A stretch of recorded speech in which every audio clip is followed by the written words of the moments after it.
Hey, good afternoon. Any questions before I start?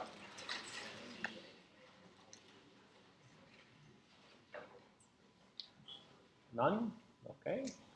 Um, so, one thing that I wanted to do was those of you who are planning to use LogisSim either for any of the problems in the preset or uh, planning to do the design assignment number 3, which as I kind of explained, if you don't do it, then your grades from preset number 3 carry over. I wanted to show you uh, some features in LogisSim that uh, can help you in testing your sequential design. So for combinational design, the process was kind of relatively obvious, which is you create the thing and then kind of twiddle on the pins and see the output kind of match your expectation. The problem with sequential is that we have to have a clock tick, and then we have to do things over time. So just wanted to show you a very simple circuit and then some of the capabilities of LogisSim that you can use beneficially. So what I'm going to do out here is create something really very simple. There's a D flip-flop. I'm going to put a button so that I can press that button to so I'm going to give this button a name. Let's call it B. Okay. Then on the output side, to see what is happening, I'm going to hook up an LED. So I have an LED, and I'm going to give it a name. Let's say L. Okay. I need a clock. So we go under wiring. I bring in a clock here, and I'm going to give that clock a name. Let's say I call it clock. Okay. And now normally what we would do for something like this, you can run it. So for example, I can go to the simulation, I can select some low enough frequency. So let's say I select 1 Hz, it's already 1 Hz, so I keep it at that. And then I can go to ticks enable and the clock starts ticking.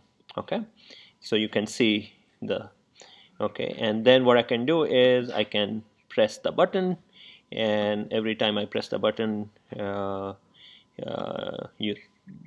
you'd see that the light turns red on the next clock edge. So I can do some minimal visualization like this. Just like there is LED, they also have, if you look out here, they have hex displays, they have an LED matrix, 7-segment display. So there are a bunch of different ways of doing the I/O. There is actually also a library, if you just Google available, which kind of sounds the buzzer on your laptop. So there are various ways you can do the output.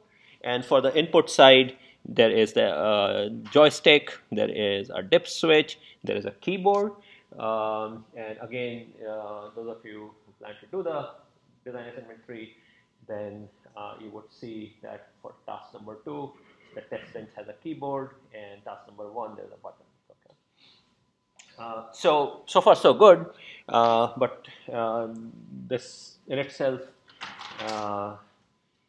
can help testing. But for complicated things like where you're saying, okay, I'm looking for a pattern or stuff like that, maybe you might want to see the waveform that's going through to be able to analyze things happening correctly. So a cool feature in LogisSim is what they call as a chronogram. So the way it works is the following. So in the simulate thing, there's a chronogram entry. But before you can use it, you have to configure the clocks correctly. That's kind of a oddity, undocumented oddity of that particular chronogram feature. So the way it works is the following. I'm going to put another clock out here. And I'm going to put it somewhere, anywhere in my design. And this clock must be called sysclock, S-Y-S-C-L-K. So that's one thing. The other thing is, if you notice, in the clock, they have this duration, high duration and low duration. For sysclock, it has to be set to 1 and 1. And for your other clocks in the system, they have to be more than one on each. So I can make it, let's say, 2 and 2.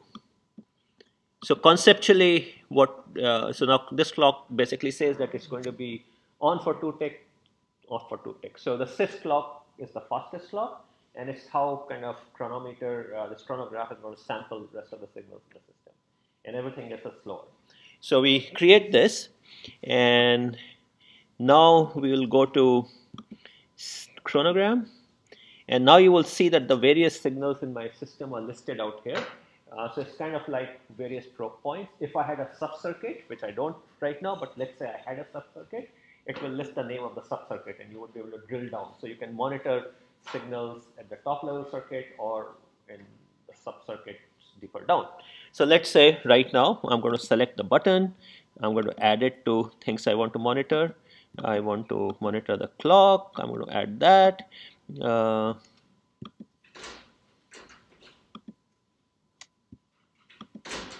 Because my clock is running, so I guess I have to stop it.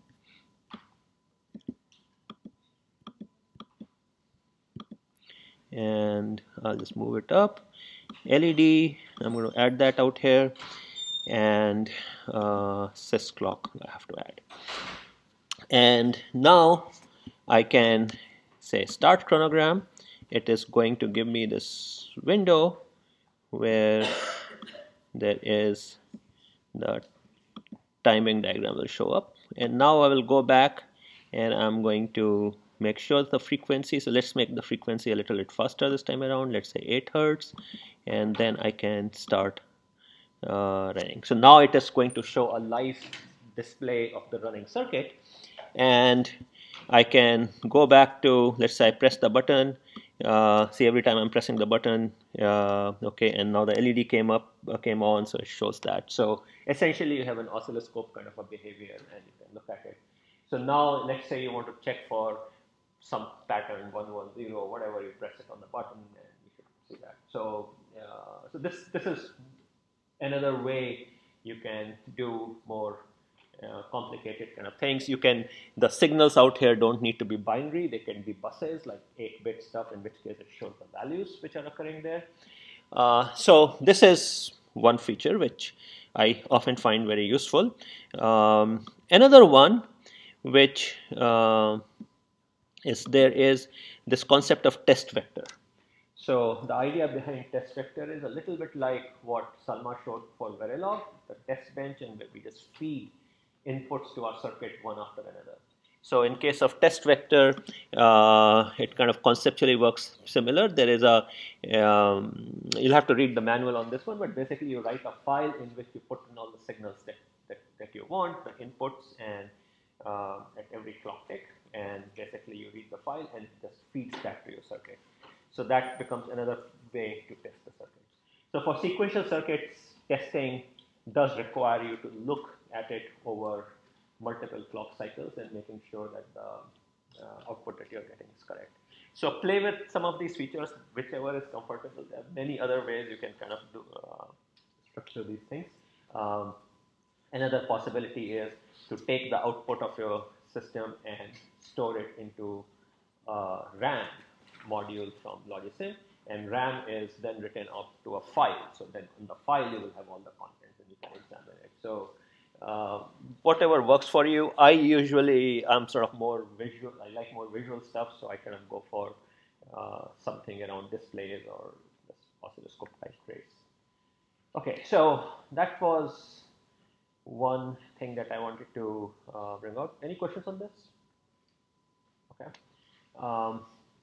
So the other thing I wanted to do was, since the P-set that I handed out has a question on Verilog, and I kind of realized that learning a new language just with a 1-hour presentation is really enough. So I want, so even though the questions are touching on the question is touching on very basic stuff within Verilog, but I still wanted to go over it. Hopefully it will also be useful for those of you who are doing the design assignment 4. One thing I wanted to point out is that Verilog material is in the final exam. Of course, I'm not going to make you write some humongous Verilog code, but some of the basic concepts I do want you to understand. those of you who are doing the design assignment, you'll get plenty of practice in course of designing the FPGA. Those of you who are not, use EDA Playground to kind of play with it. So that will give you some confidence with that. I also wanted to touch upon another thing, that everything I'm going to cover this week is going to be in the finals. That includes some material I'll cover on Thursday, which there will not be a preset on, but I'm going to hand out some sample questions along with answers for them. Okay. I have not decided precisely what topic I'll cover, but it will most likely, it would be something more advanced building upon the state machine side of things, or another topic I was thinking is floating point arithmetic, which is, so I'll see. I'm still 24 hours to make my mind. Next week, I may still cover some more topics, but they will not be in the finals. They are just for interest only. Thursday's lecture next week, I'm going to use it as a review. But Tuesday, I will probably cover some other topic just to kind of have you guys be excited about this part of computer science. Okay, so next thing I want to do is to go through some Verilog stuff, okay? Just to get you some more comfort with Verilog. Okay, so what I have done is I have taken the slides which correspond to Verilog in the book, and I'm going to use that to reinforce some of the concepts and points that Salma presented, and ask questions along the way if you don't understand something. But must say that the best way to learn a programming language really is by doing something with it. Okay, in a lecture-like setting, there is only so much that we can actually kind of do. Okay, so Verilog. Okay, so what is Verilog? This is a slide I stole from Salma's deck.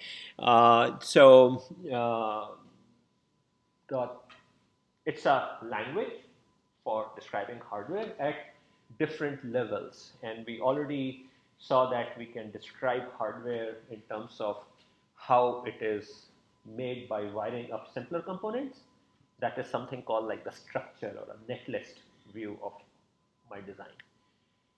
But we can also think of it in terms of its functionality, its behavior, in which case I'm describing the same thing at a higher level. So there are many different ways we can come to it. So Verilog was designed to basically be able to describe hardware at both a structural view and a functional. And it's meant to be used both for simulation and for synthesis. So I'm modeling something, simulating something, and I'm happy with that.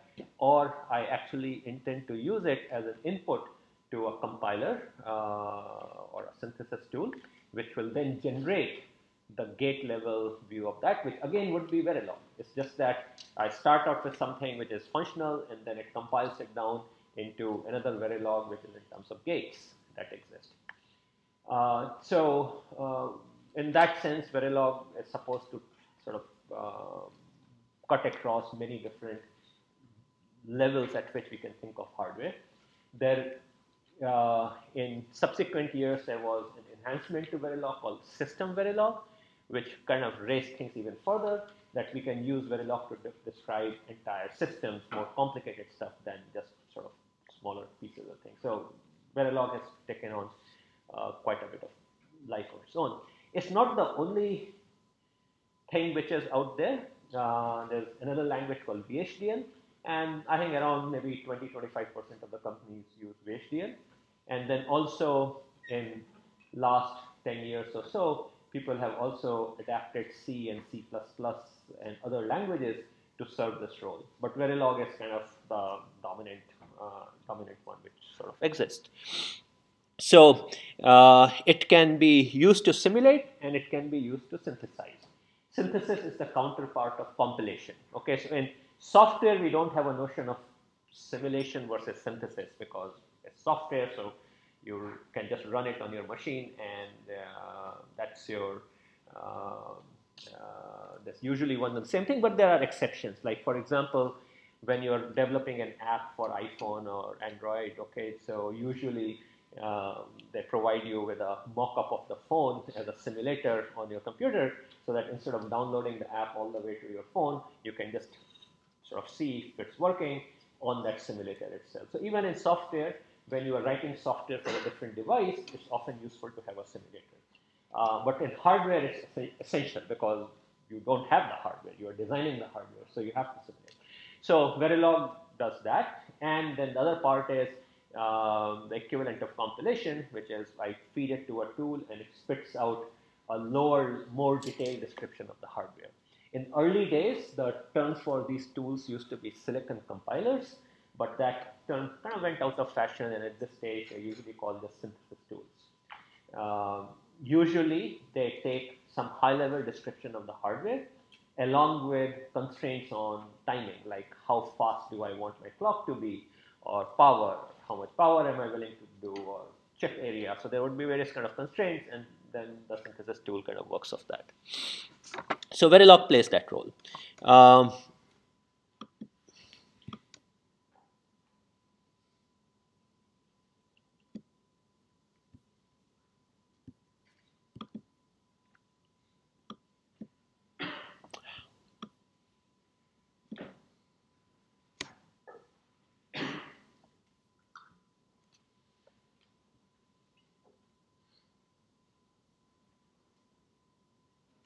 Okay.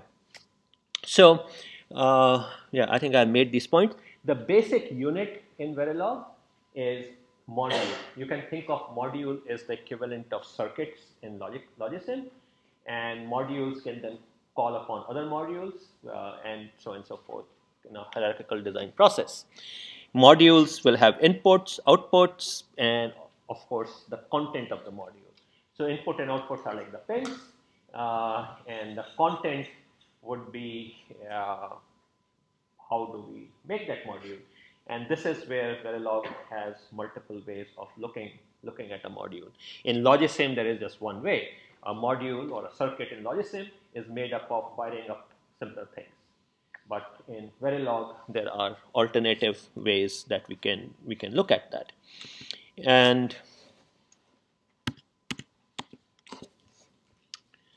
give me a sec.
Okay, so these are slides just corresponding to examples we have seen throughout the course. They just sort of follow what is in the textbook.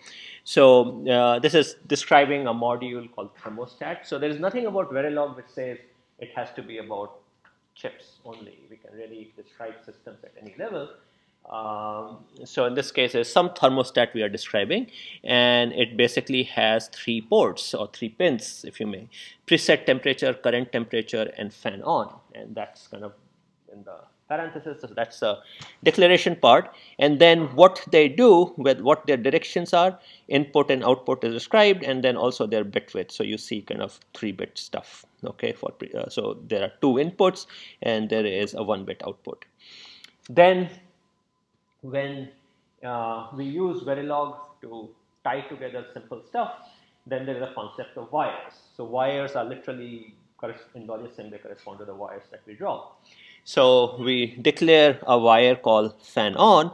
Now in this particular case, this wire called fan on is basically corresponding to the output that we have. So it will connect to that output.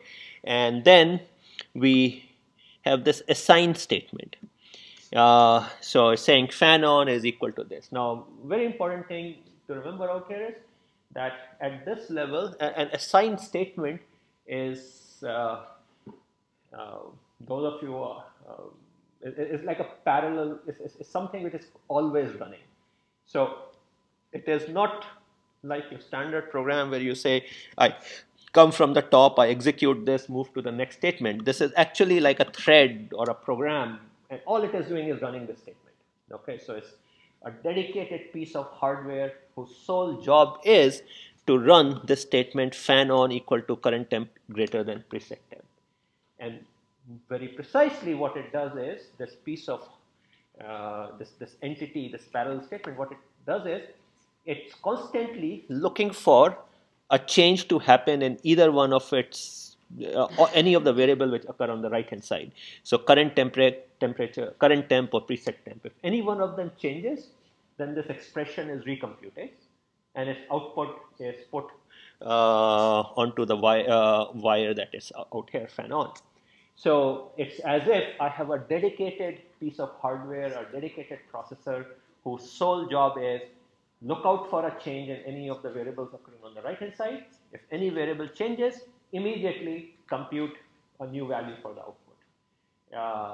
So as you can imagine, this kind of corresponds to the way our combinational logic behaves. Combinational logic, in essence, like when I have an AND gate and all, they're always kind of just anytime the input changes, the output changes. There could be some delay, and Verilog has a notion of delays that can help you simulate that.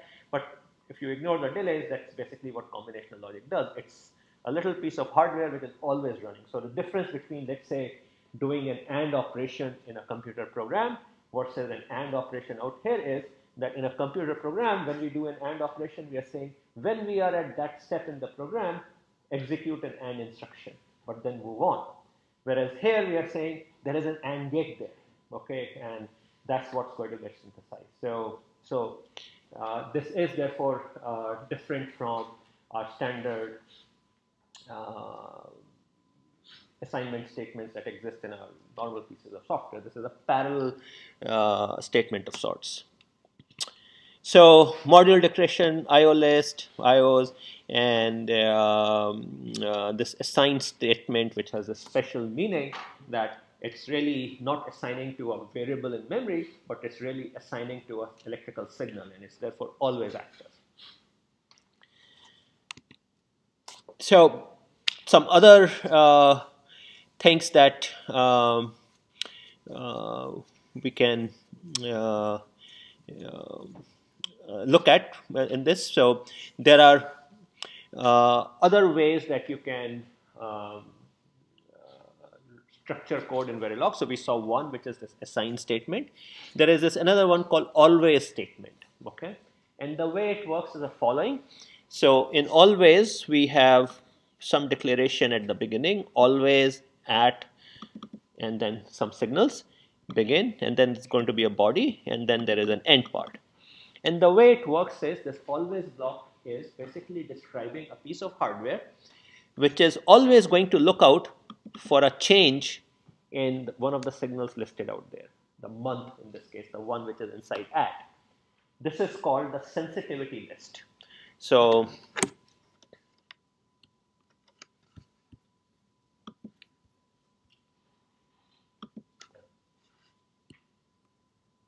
this is called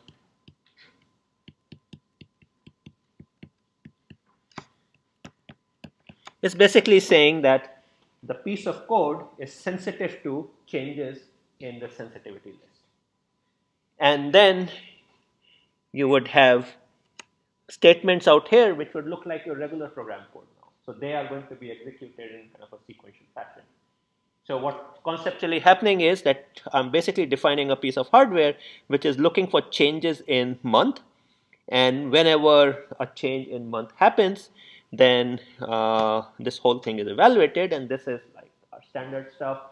case statement, and based upon the month, I'm basically assigning different values. You can specify different bases, so that's the D part out here. How many bits that you have is assigned out here, and the whole process there. So essentially, you can think of this always block as representing a thread.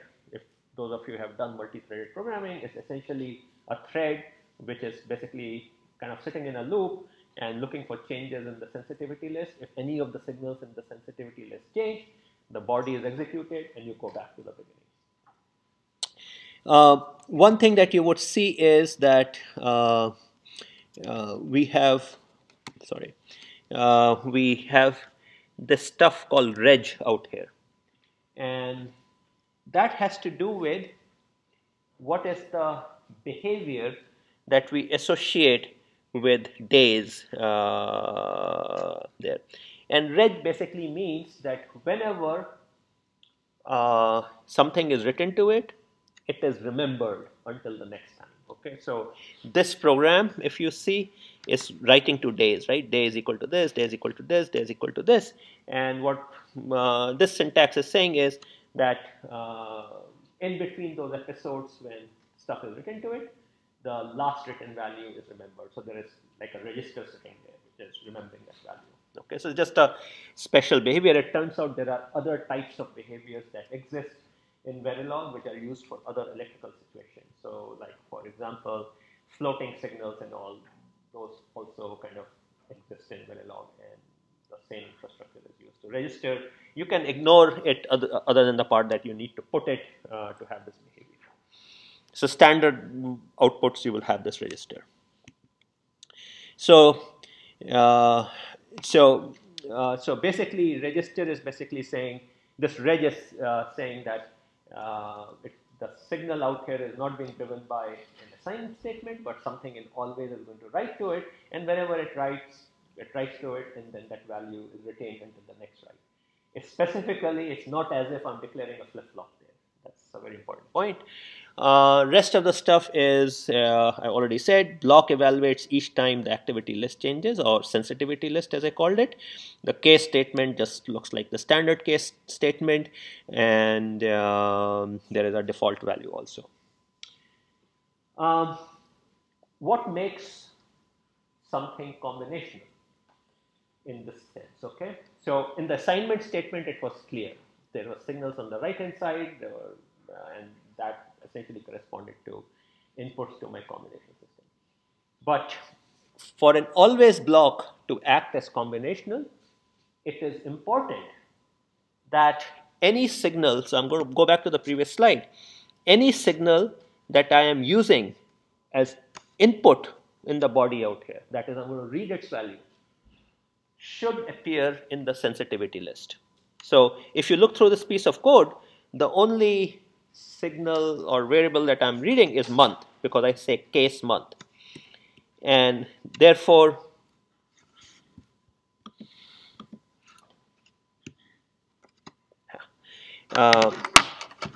so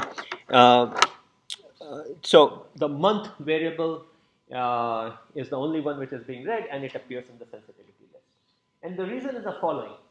Let's imagine that I had something else. Let's say somewhere I said days equal to something, let's say A, and A was an input to this module.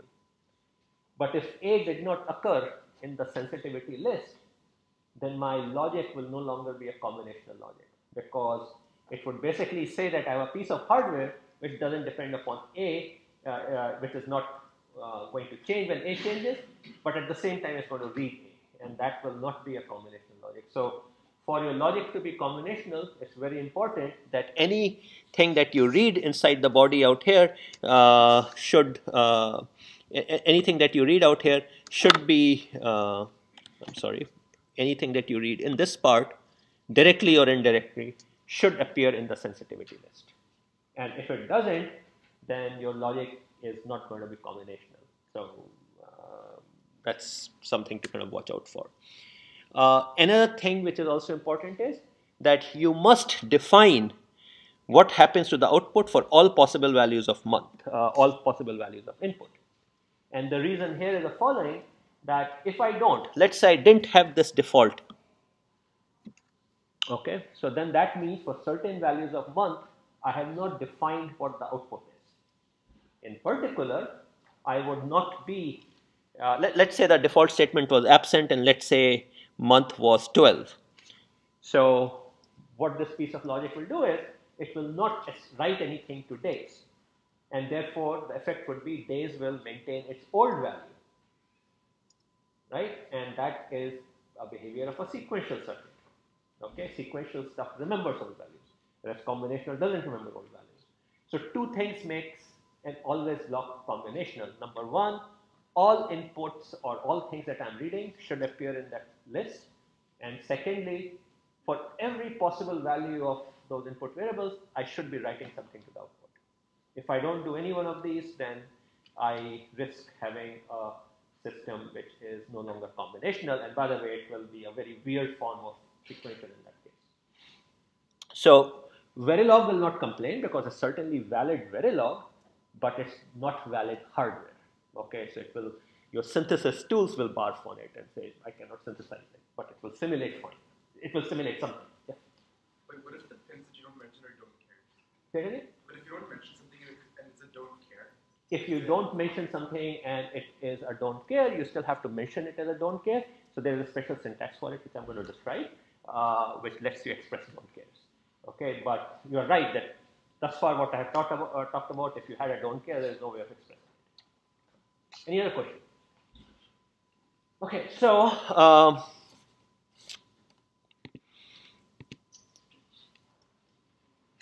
yeah, I'm going to skip this part for now. Okay, so let's look at some examples. So this 4-bit 1-OR prime is something that we have seen several times in the course. This 4-bit function, if the input is a prime number or is it is a 1, then we want to output a 1.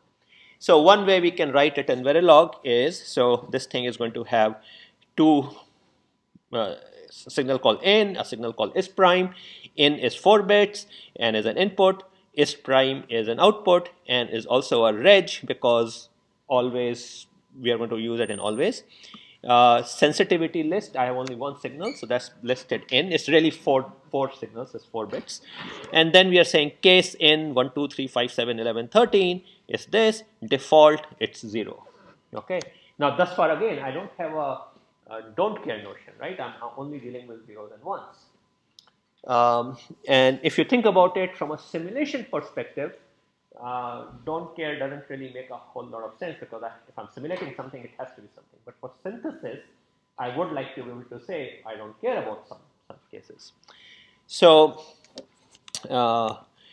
so there are other ways of writing it, and this is an example. So this is still not don't care, but these are compact notations. So now what you see is I'm writing case x, and kind of the idea is I can write it like this, xx1, and that basically says that I'm covering not just 0, I'm covering all possible values where first 2 bits could be either 0 or 1, and then the final bit is 1. So we have seen this notation in our own design process oftentimes when expressing Carnot map terms, for example, but here it appears like this. So it's basically saying if in is 0, 0, 0, 1, or whatever, the 4 possible values that all correspond to 1. Okay. So this is done using this case X, okay, syntax.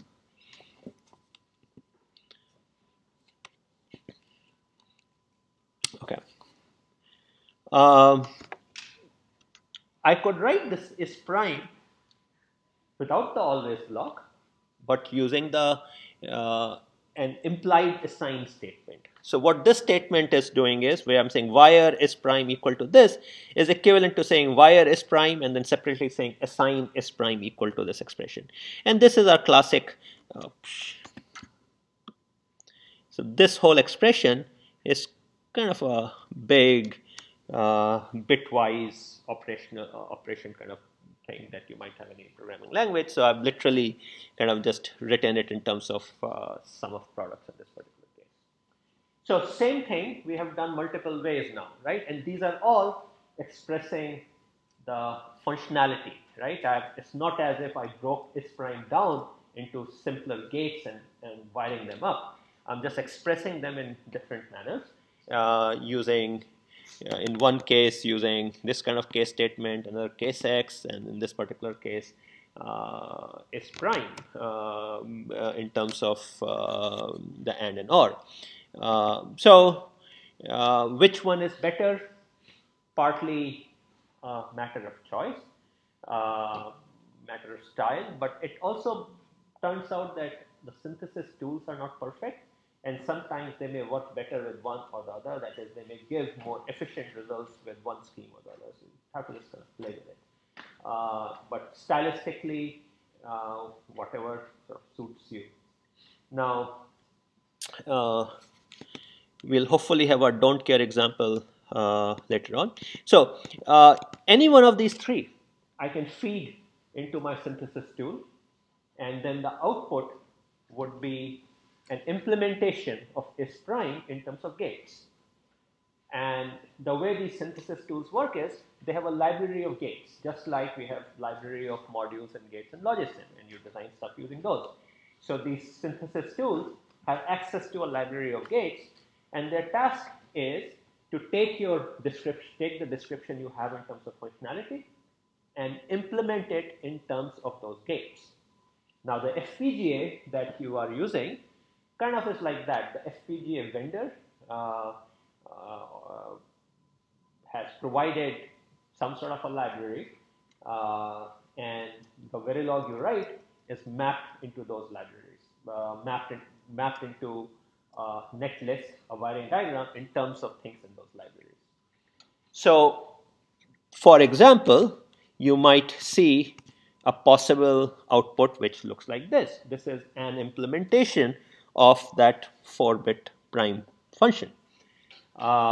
So the diagram at the bottom side, sort of this netlist, is how an implementation looks like. Okay, in this particular case, there's a bunch of gates and all. So presumably we have these gates in a library. So what the synthesis tool will output then is how the same module is now implemented in terms of these gates. So this is kind of a structural view of the module, implementation in terms of simpler gates. So what you see out here is, again, same inputs, in and prime, okay, a bunch of wires, but now what you see is that how things are wired up. So each one of, you can think of these things as almost like function calls, okay, except again, thing to bear in mind is that don't think of it as I'm running these statements one by one in sequence. No, they are actually things in parallel. I'm literally saying instantiate a copy of each one of these gates and wire them together. So while they may look like function calls, they are not function calls in the sense of they're not running sequentially. You can think of them as function calls in the sense that these are functions now from this point on are active and running concurrently, and they're talking to each other over these wires. And the syntax is the first term, like OA I13, is the name of the module, okay, the type of the module. It's an AND gate, it's an OR gate, or in this case, it is this gate called OAI3.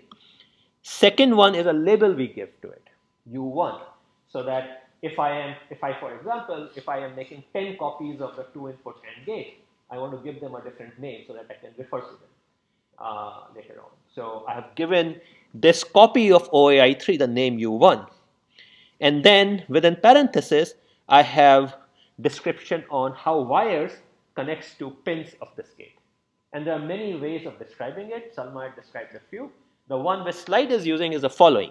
This gate, let's look at inverter. So the inverter, so I have two inverters in this design, U2 and U3. Inverter has two terminals, a terminal called A, or a port called A, and a port called Y. A is the input, Y is the output. And what the syntax is saying is dot A, and then within parentheses in 1. So it's basically saying for the inverter U2, its input A should be connected to bit number 1 of n, and the output of U2, which is called Y, should be connected to the wire called N1. And likewise, so if you kind of draw it out, you would see that this would be the wiring diagram. So our synthesis tool, our equivalent of compiler, takes that behavioral description and outputs this guy. And usually, and it has to have this library, and usually you will have to provide the library, you as in the person, the designer, based upon the technology that designer is using. So for FPGA, there is a library which kind of already comes pre-configured in the tool chain. So when you run it, you don't have to worry about it, but it's there. So this is the output of the Verilog, and from this point on, we are outside. At this stage, my design has been broken up into simpler entities, and I already have these entities in a library. So I already have an INV, XOR2, OAI12, and OAI13. These are presumably in the library, and then after that, it's a problem of physical design. That is, getting the transistor level description of these modules, wiring them up, fabricating them on silicon. So the hard part of design is done at this stage. I have a net list of primitives. Okay, I have a wiring diagram. I have a detailed wiring diagram. So this Verilog that you're seeing is the output of the synthesis tool. Now in Logisim, when we were working, this is the level at which we were working, right? I mean, we were for the most part, right? We were taking modules from the Logisim libraries and wiring them up together. The only exception was occasionally you were working with the K-map stuff where you could feed the equation and it would just generate the circuit for you. So that was a little part of Logisim which had synthesis-like capabilities. But generally Logisim just works at this level. And that's fine to get a feel of the circuit and all, but big designs we don't do that way. Big designs you do by writing Verilog at a higher level and then letting the tools map them into these net list of gates and all. Let's see. Let's skip these. One other thing which anytime you are designing is that you also need to test your design. Okay, and in Logisim, we test by attaching some other stuff to it, like I was showing with those buttons and LEDs and all. It's the same concept in VHDL, that you have your module which you are designing, but you will also have this thing called test bench. And as test bench, you are going to instantiate your module. It's the kind of the idea is that when I design stuff in real life, I'll have a piece of hardware that's that I have designed, perhaps breadboarded or wire wrapped or kind of this prototype, and that's my device under test. I take it to my lab bench. I hook up all sort of instruments to it. Some of those instruments will provide input to my device. Some of them will observe. So I'll have oscilloscopes and logic analyzers and signal generators and all. Test bench plays the same role. So when you write a test bench for a design, you will have some way to feed input to your design and then some way to take the output of that design and observe it. In Logisim, when we started the lecture, I showed you chronograph or whatever, chronometer or whatever it calls it, that display thing. And then I also showed you things like button and keyboards, and I also mentioned the test vector capability that it has. That's Logisim's way of providing the test bench. What you see out here is a test bench for the design for the prime design that we have. So the way it works is test bench is nothing but a module itself. So module test prime. Okay. Very important thing about test bench is, since it's a testing module only, it will not generate anything.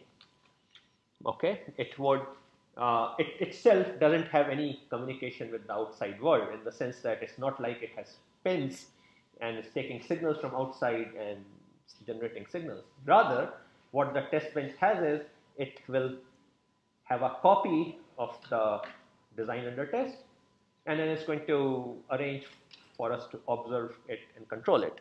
So that's what you see out here. So firstly, what we do is we declare some sort of a wire that we need. So it's a wire of type reg, and there is a wire called is prime, and now I make a copy of the device I want to test. So I'm saying prime, give it the name P0, and hook it up to in and is prime. Okay, so I have just one copy and I have connected wires to it. You can imagine test benches in which I may make copies of multiple modules, and that's perfectly fine too.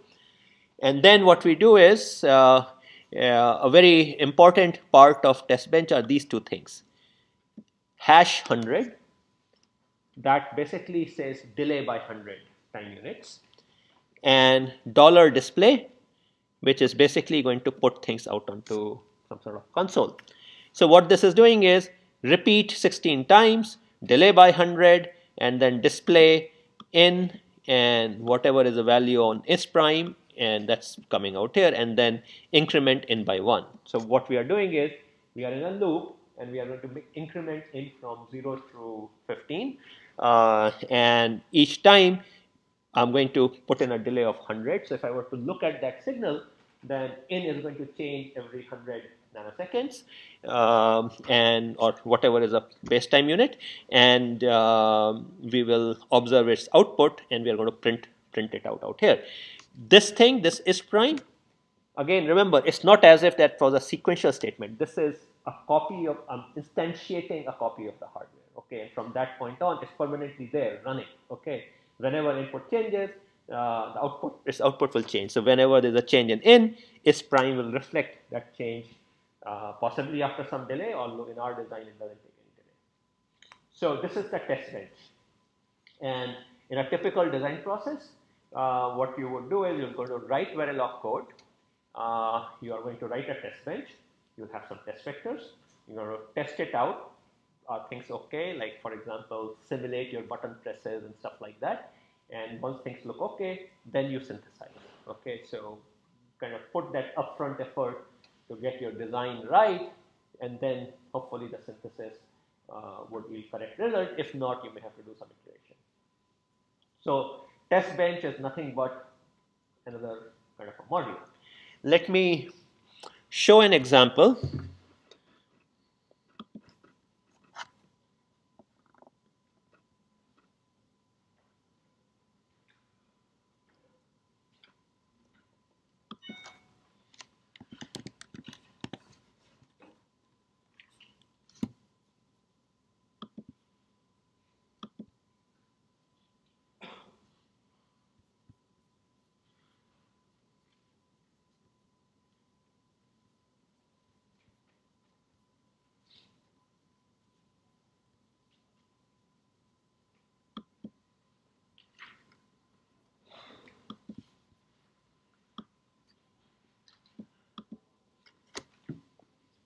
So this is EDA Playground, and if you go there, it lets you write Verilog, write test benches for it, simulate it, synthesize it. It has kind of everything kind of available there. What Salma did for the PSET that I handed out, I have there that I provide you with a library of some basic gates. So what she did was she wrote modules for very corresponding to simple things. So like this is a module for inverter. Okay, it's very easy. INV, input A, output Y, and assign Y equal to tilde A. Then she has a module for AND2, module for XOR2. There's a module for MUX2, which is a little bit more complicated, where we say always at A0 or at A0 or A1 or S. So MUX has 3 inputs, A0, A1, and S, the 2 data inputs and the select input. So I'm sensitive to all of those, and then within that we say if S equal to 0, then output is A0, otherwise output is A1.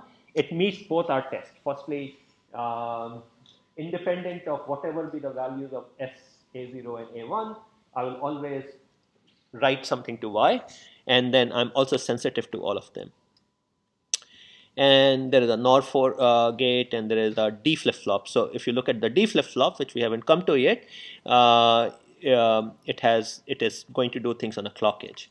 But the other part I want to point out is that how in the test bench, which is on the left hand side, we basically go through feeding a bunch of inputs there. So we start out at the beginning, and then we display a comment, and then we say after 10 time units, make inverter 1 input to be 0. After another 10 time units, make inverter input to be 1. And I do the same thing with AND gate and MUX gate to test them out. And when you run it, it gets printed out here on the console. Okay, so the outputs kind of appear out here. So that's the test bench acting in this ASCII kind of mode. There are other ways test bench can also operate. It can dump a waveform into a file, and then there are tools you can use to visualize the waveform. So there are many ways these Verilog tools kind of work. If EDA Playground is not something that you like, then there is a very nice open source Verilog simulator called Icarus Verilog, which actually EDA Playground also uses. This guy, Icarus Verilog, that you can install on Linux and Macs. I don't think it works on Windows, but it's an open source thing, so you can also just basically simulate without sort of going all the way out here. Okay, so back to this. That was the concept of test bench. So main thing is in test bench we use, while it is a module, we use a different style of coding. We have to describe these vectors which we are going to feed as input to our design, and then we have access to these display and delay type commands to kind of arrange for the right things to be done. So usually it's a good practice to do simulation, particularly if you're designing something big, and certainly if you are going to be designing something which is going to go in, a chip will be made later on. For the kind of stuff we are doing in design assignment 4, that's not strictly necessary because your design cycle is pretty rapid. I mean, you can just see whether your FPGA is working correctly. But the issue usually will happen is, what if it doesn't work correctly? Then what is going wrong? With the test bench approach, you can do some debugging and analysis, whereas if you wrote something and the FPGA is not behaving properly, you really have no way of easy way of figuring out what went wrong. So simulation still can be extremely useful. Okay, so that's test bench. This is, in this case, the output which is coming out. Okay, and you can also look at the waveforms. There is an industry standard way of expressing waveforms. There's something called VCF files, which basically take signal values, and then there are tools which display them like these waveforms. So these are again standard things which are kind of out there. Okay.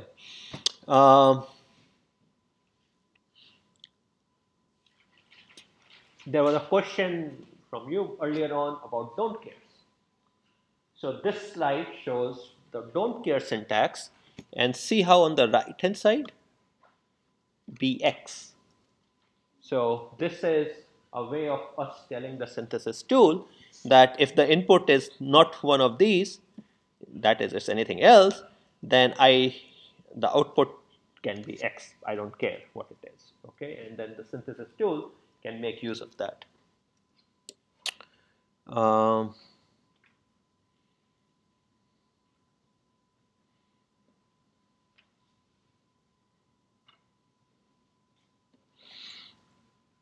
Another thing, so oftentimes you want to make designs where things are not hard-coded, like number of bits and all. You want to maybe create a design so that you can use it with different number of bits there. So in this particular case, I have a decoder which has an n-bit input and m-bit output, where m has to be less than equal to 2 to the power n. So instead of designing 2-bit decoder, a 4-bit decoder, different number of possibilities of n and m, what I can do is I can have n and m as parameters, and then create something which is designed to work for arbitrary values of n and m. So this way I can write parameterized modules. So instead of writing a 8-bit adder, a 16-bit adder, a 32-bit adder, I'll just write an n-bit adder, and then you can use it with an appropriate value of n. So parameterized modules are very important. You can create complicated design and then kind of just plug in the parameters and those things. Those of you who have done C++ programming, there is a concept of templates in C++, which this is kind of akin to that, where basically I'm writing code which I can then reconfigure to use with different sets of values. And again, the output of synthesis tools would be some sort of gates like this. Now, in the FPGA, something more goes on. So the Verilog part within the FPGA creates these kind of outputs, but then there is a second set of tools which kick in, which take this and then they map it to the FPGA itself. Like, where should a gate go onto the FPGA? What should I tell the FPGA hardware to make that gate? All of those details are done by a lower level tool, and what you're using also, that whole chain of tools that get run, they also have that lower level part in it. Okay. In case of an IC design, this stuff would be taken and it will be run through some different set of tools which will lay things out on silicon. So the back end is kind of like, depending upon where you are targeting, FPGA or silicon chip or something else, perhaps even software, can differ. Okay, let's see. What else I wanted to cover?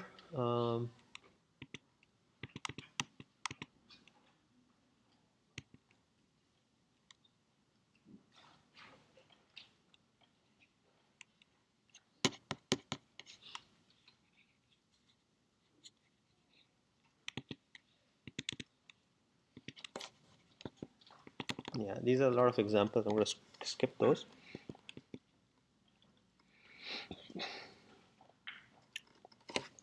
Yeah, one thing I wanted to mention is, to the extent possible, use higher level capabilities of Verilog, and this might require you to kind of just Google a bit and see what are the different operators in Verilog. So for example, if I'm doing things like equality check of n-bit numbers or less than, greater than, or addition or multiplication, Verilog supports these operators. So you use them at a higher level as opposed to kind of thinking of them at the bit level. So in this particular case, A and B are n-bit numbers, but I can just write A equal B. Or for example, let's say I was creating an adder, then I could write A plus B, and Verilog knows how to do n-bit addition. So make use of higher level functionalities to the extent possible. I guess the only other thing I wanted to cover, and then I'm actually going to let you guys go early, is to look at the sequential stuff.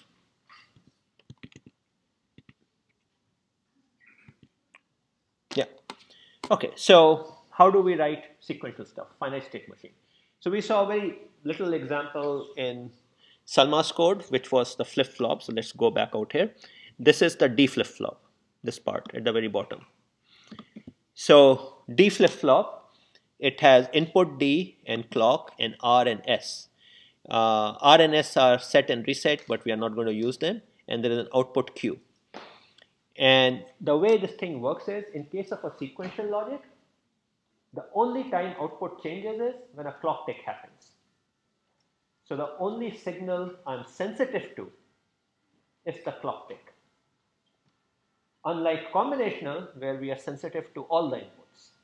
In sequential, we are sensitive only to the clock. So what you see is this design pattern, always at an edge of the clock. So always at pause edge clock, so it's basically saying anytime clock goes from 0 to 1, then I'm sensitive to that. And then the body of always is calculated, and then all we do is Q equal to D. So our sequential systems are then of the form, always at the clock edge, do something.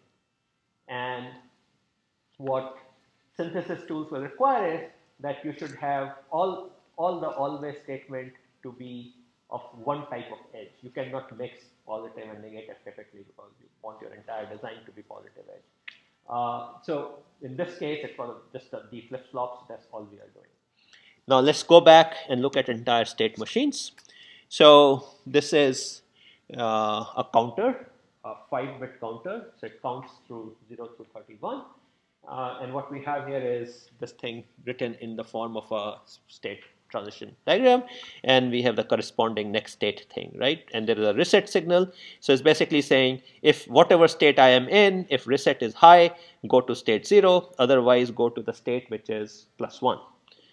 So what you see out here in the Verilog side is kind of like that. So what the book recommends is a particular way of writing these state machines, but that's a style choice they have made. There are many different ways of writing sequential systems, but this is one. So what we have is, again, input, output, reg. What the book recommends is that you should make all your flip-flops be in one place. Okay, so essentially take your state registers in one place. So what we see out here is D flip-flop. I need 5 of them, and I'm going to call them count, and then their inputs are clock, next, and out. So that's my state register. And then the remaining part, this part which is remaining, is just the next state logic and the output logic. So the style that, again, the book recommends is take the D flip-flops out, and then you focus on next state logic and the output logic. This is how we thought of sequential systems: state register, next state logic, and output logic. That's what they're writing out here. So this is my state register, and then for rest of the stuff, this is combinational. So we are basically saying always at and reset and out. Out in this case is the output of the state register.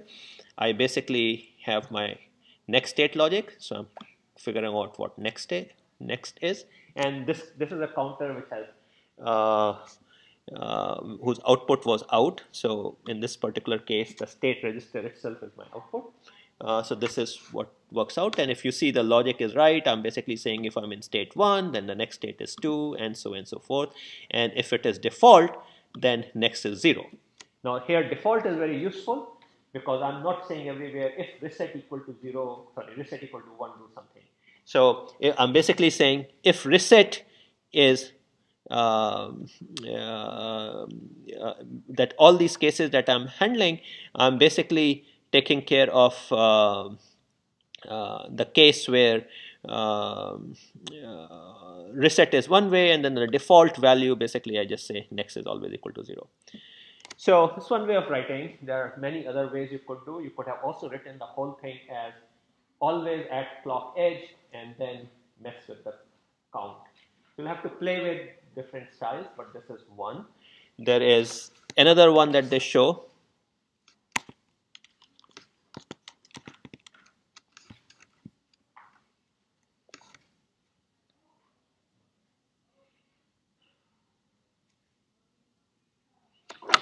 Okay, so this is a second one. Again, what we have is our state register is here, but all that complicated case statement and always and all, I've replaced it by an assign statement. And this assign statement is saying that next is equal to this guy. If reset is high, 0, otherwise count +1. And if you recall, this is how we were writing the data path type systems. Okay, so I guess generally speaking, you would agree that this way of writing is a lot simpler than the previous one, where we had all this case statement. There we were thinking in terms of bits and all. Here we are just thinking in terms of n-bit stuff, and we are making use of the fact that Verilog knows what is this count +1. It's an n-bit thing. It will just put an adder out there for us, and or more precisely, an incrementer out there. Generally speaking, it's good to let the tools do the job because they'll probably do it better than you can. So would they both make the same they will create the same circuit with same functionality. Okay, quite possibly this will probably do better. Okay, and the reason is that we are giving a hint to the tool that this is an addition. Whereas in the previous one, the tool has to figure out that we are doing an addition. Right? I mean, I'm basically giving it this case statement. It happens to do an addition, but we are not telling the tool that. So the tool has to infer that, oh, by the way, this particular pattern that you have specified is an adder, and I have a very optimized adder in my library. So basically, by focusing on the leaves, we are, or what's the right term? By giving too much detail, I'm not conveying the big picture to the tool.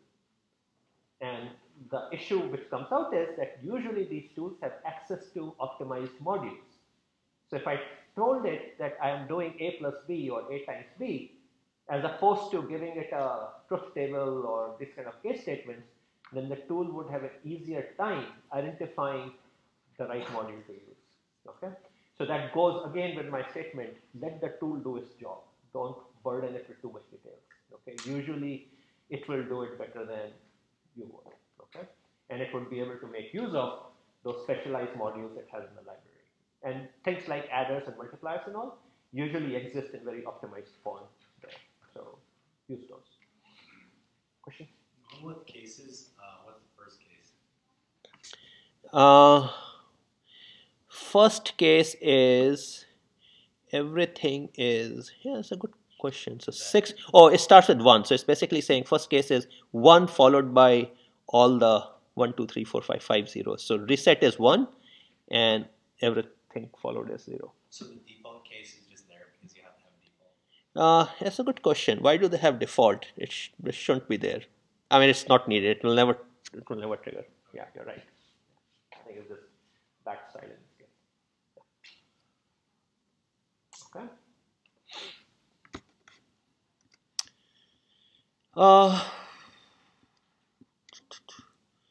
This is yet another one. I think yeah. Okay. So this was another example we had covered in the lecture. Up down counter, up down and loadable counter. Okay. So we had seen this circuit before. This is how they are doing it using the case statement. Again, you see that the state register is put as flip-flops, and then you focus on the next state and output logic. Okay, and you can do that many different ways. So showing a couple of ways. Okay, this is a timer. I think I'm done making kind of the points I wanted to make. Basically, that again, this style of writing where you have the data path as a assign statement. This guy. Sorry, my pen is not working. So, but this way of writing a compact assign statement is going to be a lot less painful than doing those case statements and all. Okay. So those of you who are doing the design assignment, it would do you a lot of good to just consult some online Verilog site for these kind of statements. We cannot conceivably cover all those details in all in a lecture like this, and you won't, in any case, not just be overloaded with details. So just locate some site which you're comfortable with, which lists the syntax and all. There are plenty of them out there. But try to make use of these higher level capabilities. It will keep your life simple. Okay. Yeah. Okay. So that's pretty much it on the Verilog side that I want to cover. Any questions on this? Again, like I said, I'm going to let you guys go early, and the new topic we're going to start is going to be on Thursday. Questions? So we have a module with, so we're going to take the NVID decoder, for example. So if you want to instantiate that in other module, then how do you specify what the parameter is? Yeah, that's usually tool specific thing. I'll have to get back to you. It's not on the slides, and I have never used it in that way. I'll get back to you on that. You have a question? When you use CaseX, do you have to use brackets? Oh yeah, so this is basically saying that think of this thing as one bit vector. So if you have okay. So this is basically saying that construct a bit vector where first bit is RST, next is left, next is right. So I'm basically creating an in-bit vector. If you just have one parameter, do you need brackets? I don't think you would need it in that case.